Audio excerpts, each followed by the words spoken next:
Assalamualaikum warahmatullahi wabarakatuh. Selamat pagi anak-anak. Pada hari ini kita akan melanjutkan ya di pertemuan 2 masih tentang persamaan garis lurus.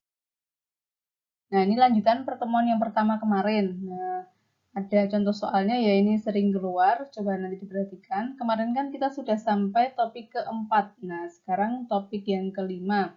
Yaitu ini soalnya, hitunglah nilai A jika garis yang melalui titik 3A,2 dan 2A, negatif 6 bergradian 2. Nah, perintahnya adalah mencari nilai A, menentukan nilai A. Pembahasannya, ini Bu tulis lagi ya, garis ini melalui titik 3A,2 dan 2A, negatif 6 dan bergradian 2.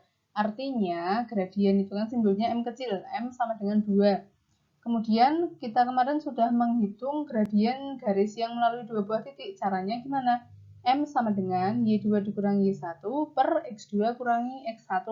Kita masukkan ya, substitusikan M-nya tadi 2, tulis di sini sama dengan Y2-nya adalah negatif 6, Y1-nya adalah 2, kemudian X2-nya adalah 2A, X1-nya adalah 3A.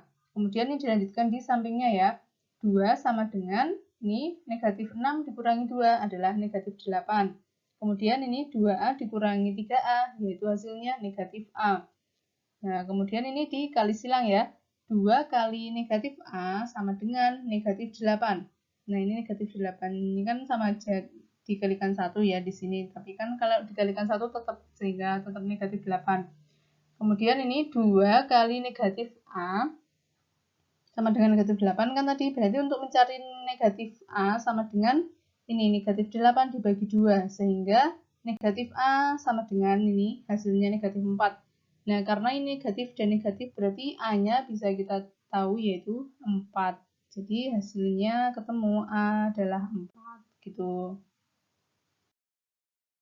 Kemudian yang soal ini lanjutannya, jika titik P itu 3,1, kemudian Q itu negatif 4,13, dan R itu negatif 2, P itu terletak pada suatu garis.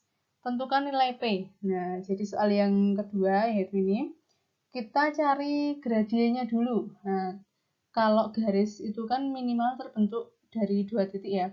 Kita cari gradien PQ dulu. Ya, sehingga ini rumusnya yang tadi Y2 kurangi Y1 ya, berarti ini 13 dikurangi negatif 1 per negatif 4 dikurangi 3 sama dengan ini negatif ketemu negatif menjadi positif ya, sehingga 13 tambah 1 itu 14. Kemudian negatif 4 dikurangi 3 yaitu negatif 7. Hasilnya adalah negatif 2. Nah, kemudian yang gradien QRQ atau QR ya. Nah, kemudian ini berarti Y2-nya adalah P dikurangi Y1-nya 13, kemudian X2-nya adalah negatif 2, dan X1-nya adalah negatif 4. Nah, sehingga hasilnya P dikurangi 13 per, ini kan negatif ketemu negatif, sehingga menjadi positif, sehingga min 2 tambah 4.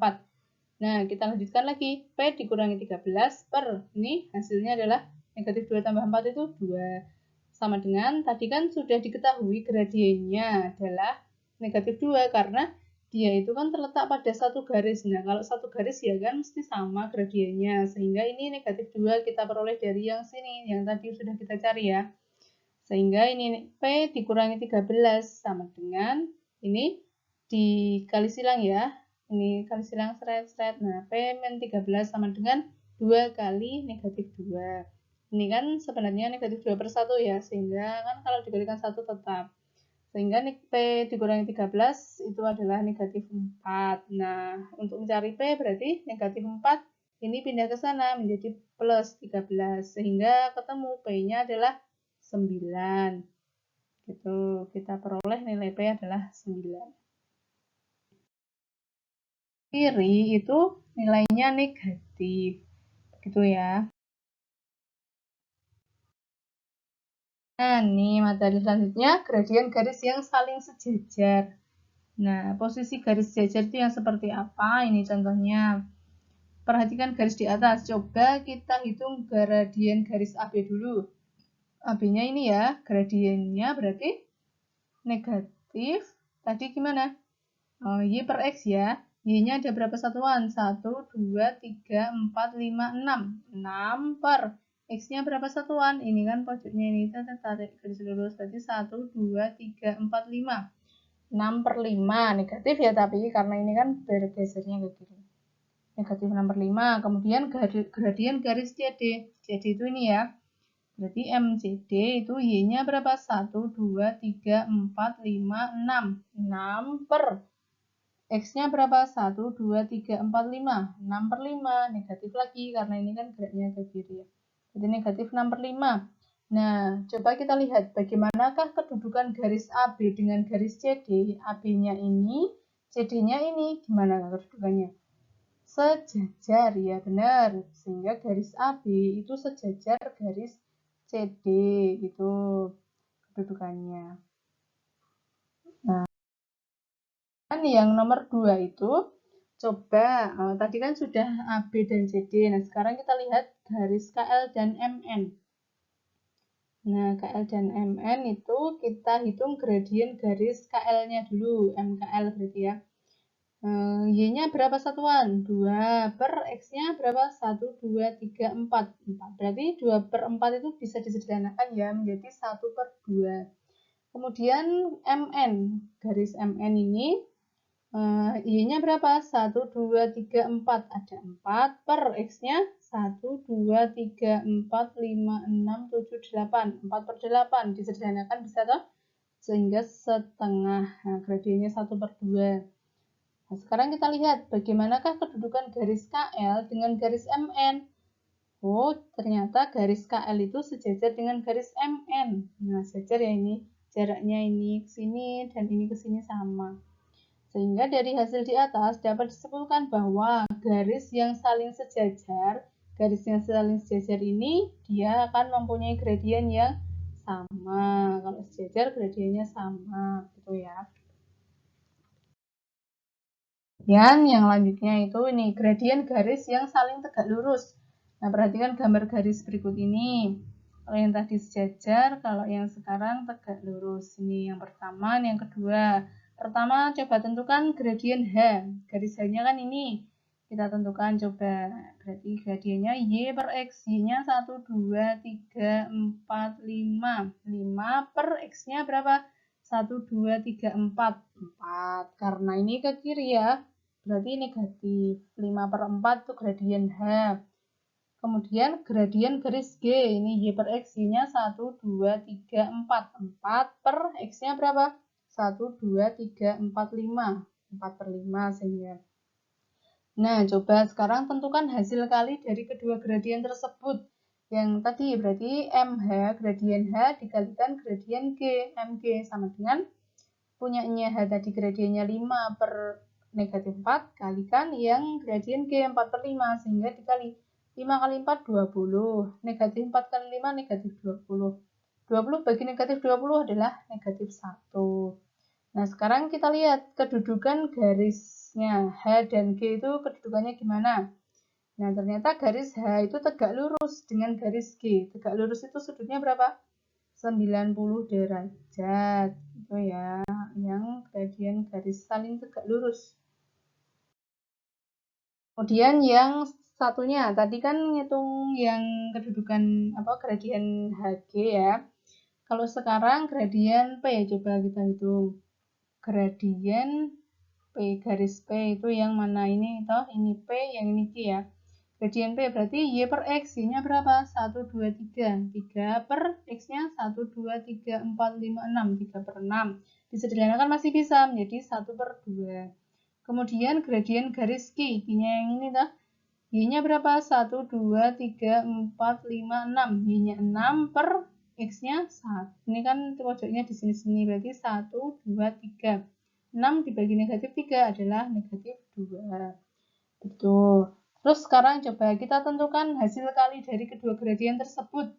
Nah, jadi gradien garis P dikali gradien Q, MQ, sama dengan yang gradien P tadi setengah kali negatif 2, sehingga ini coret-coret ya, sederhanakan, sehingga tinggal negatif 1. Nah, sekarang kita lihat bagaimanakah kedudukan garis tersebut. Garis P dan garis Q kedudukannya gimana? Oh, ternyata garis P itu tegak lurus dengan garis Q. Tegak lurus itu cirinya nih ya, sudutnya 90 derajat.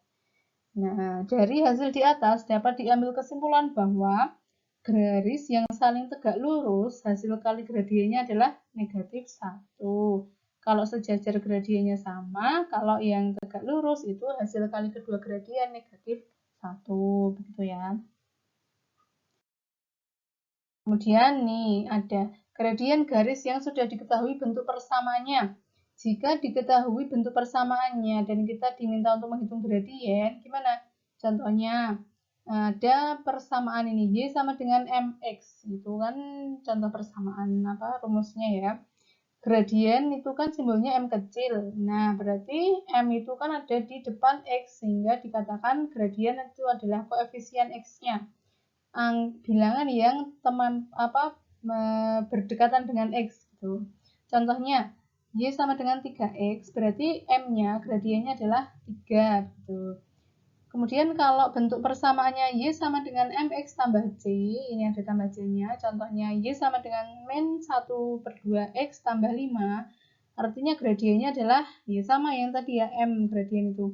Sehingga yang berdekatan dengan X yaitu negatif setengah. Itu kalau diketahui persamaan garisnya, begitu ya.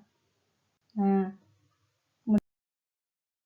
contoh lagi, kalau bentuk persamaannya itu yang seperti ini. Jadi macam-macam ya bentuk persamaan garis itu. Bisa juga yang ini, AX tambah BY tambah C sama dengan 0.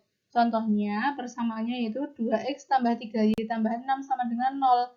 Nah, kita mau mencari gradiennya. Kalau sesuai yang tadi itu kan bentuknya Y sama dengan. Maka kita ubah dulu.